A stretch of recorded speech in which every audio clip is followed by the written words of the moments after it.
Oke, Assalamualaikum warahmatullahi wabarakatuh. Di sini kami akan mempresentasikan penerapan metode AHP pada sistem penuhnya keputusan wisatawan terhadap wisata di Yogyakarta.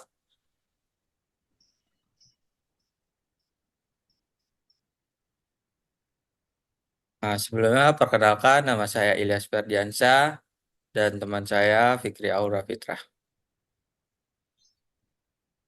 Oke, di sini kita akan membahas pendahuluan, metode penelitian, pembahasan, dan kesimpulan. Oke, yang pertama yaitu ada pendahuluan. Yogyakarta disebut sebagai kota pelajar dan kota budaya. Adalah salah satu tempat wisata paling populer di Indonesia. Kota ini memiliki banyak atraksi yang memanjakan pengunjung, mulai dari makanan tradisional, lokasi bersejarah, hingga budayanya yang kaya. Malioboro, Candi Prambanan, dan Keraton Yogyakarta adalah beberapa tempat wisata populer di Yogyakarta. Wisatawan sering kali mengalami kesulitan dalam menentukan tujuan dan rute perjalanan mereka karena banyaknya pilihan wisata yang tersedia. Selanjutnya ada analisis hierarki proses atau AHP adalah salah satu metode yang efektif untuk menangani keputusan yang kompleks.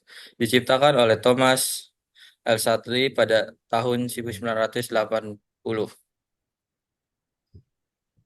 Selanjutnya yaitu ada metode penelitian. Masalah yang dapat menghasilkan alternatif diputuskan dengan menggunakan metode analikal hierarki proses atau AHP. Pilihan pengambilan keputusan dan memilih yang terbaik. Pilihan mengambil keputusan dan memilih yang terbaik ini karena analikal hierarki proses atau AHP memiliki prinsip fungsi yang dapat menyederhanakan masalah yang tidak terstruktur menjadi bagian-bagian yang terorganisir secara hierarkis.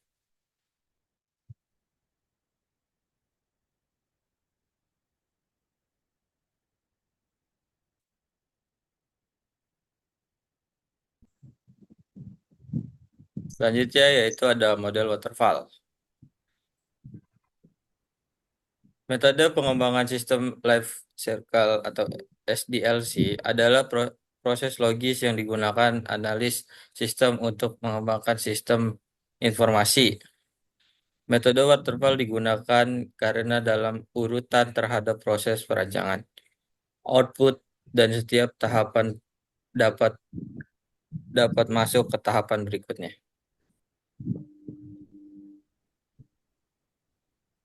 Selanjutnya yaitu ada pembahasan.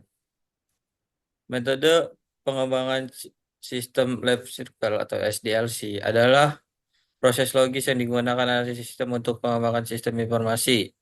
Model waterfall digunakan karena dalam urutan tahapan proses rancangan output dari setiap tahapan dapat masuk ke tahap berikutnya. Tujuan membuat keputusan dengan metode ini adalah memilih tempat wisata di Yogyakarta.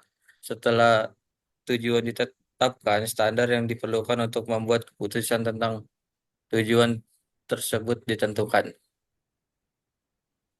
Dan di sini yang pertama itu ada tabel kriteria dengan kode F01 yaitu harga, F02 yaitu fasilitas, F03 yaitu keunikan, F04 itu aksesibilitas. Selanjutnya itu ada tabel wisata dengan kode W01 yaitu alun-alun selatan Yogyakarta, W02 kawasan Malioboro, W03 puncak Gunung Api Purba, W04 Pantai Parangtritis, W05 Candi Borobudur, W06 yaitu Candi Prambanan, W07 Kampung Kauman. Dan selanjutnya akan dibacakan oleh teman saya Fikri Aura Fitrah. Baik, selanjutnya itu ada hierarki AHP yang mana di sini adalah gambar dari hierarki tersebut. Yang mana pertama itu para wisatawan pasti bakal memilih destinasi wisata yang sesuai dengan harga, fasilitas, keunikan dan aksesibilitas. Di mana pasti ada beberapa kawasan yang memiliki dari keempat akses tersebut. yang mana di situ ada yang tadi sudah disebutkan yaitu W01 dari Alun-Alun Yogyakarta, selanjutnya kawasan Malioboro, puncak Gunung Api Purba, W04 Pantai Parangtritis, Candi Borobudur, Candi Prambanan, dan Kampung Kaum. Selanjutnya matriks fasilitas, yang mana di sini kita sudah masuk AHP-nya, bisa terlihat ketika kodenya sama itu dapat nilai satu, yaitu F01, F02, F03, dan F04. F01 dengan F01 itu hasil satu. Nah, selanjutnya F02 ke F01 kenapa 0,5? Karena ada beberapa yang bersinggungan seperti itu. Itu makanya di 0,5 seperti itu. Selanjutnya F01 dengan F02 itu 2, dan selanjutnya F02 dengan F01 itu 0,5. Yang selanjutnya itu ada matrik wisata, sama seperti matrik fasilitas, nilai-nilainya tersebut. Selanjutnya matrik-matrik tersebut dijumlahkan, yang mana F01 dijumlahkan sampai ke bawah, itu totalnya ada 10, F02 itu ada 6,5, dan seterusnya. Sama pula juga dengan matrik prioritas fasilitas, bukan fasilitas tapi wisata,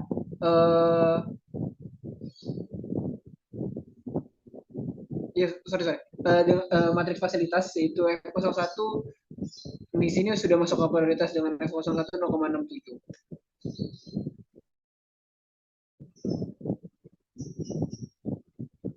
Masuk konsistensi kriteria. Di sini F01 di tabel F01 0,067, F02 di tabel F01 0,48, F03 di tabel F01 itu 0,049, F04 di F01 itu 0,061 dengan bobot 5,035 dan seterusnya. Selanjutnya itu ada use case diagram, di mana user pertama itu memilih fasilitas, harga, keunikan, aksesibilitas wisata.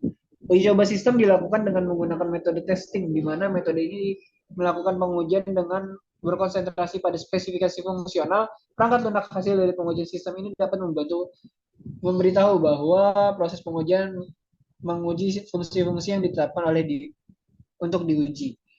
Nah, selanjutnya ini ada, maka dari itu bentuk dari aplikasi web yang kita buat itu seperti ini. Yang pertama akan di home, yaitu selamat datang. Selanjutnya cari rekomendasi. Setelah masuk rekomendasi itu kita memilih di antara fasilitas, harga, keunikan, dan aksesibilitas. Dimana ketika para user memilih misalkan harga, nanti bakal tampil daftar tempat wisata di Jogja dengan harga-harga, dengan rekomendasi harga yang paling murah. Seperti itu. Kesimpulannya yaitu adalah metode analitik hierarki proses AHP telah digunakan untuk membuat sistem pendukung keputusan berbasis website. Website ini membantu calon wisatawan dalam menentukan destinasi wisata di Yogyakarta. Hasil pengujian ini menggunakan metode black box menunjukkan bahwa semua fungsi yang diuji berfungsi dengan baik. Mungkin sekian yang dapat kami sampaikan. Jikalau ada salah-salah kata dan kekurangan, kami mohon maaf. Terima kasih. Assalamualaikum warahmatullahi wabarakatuh.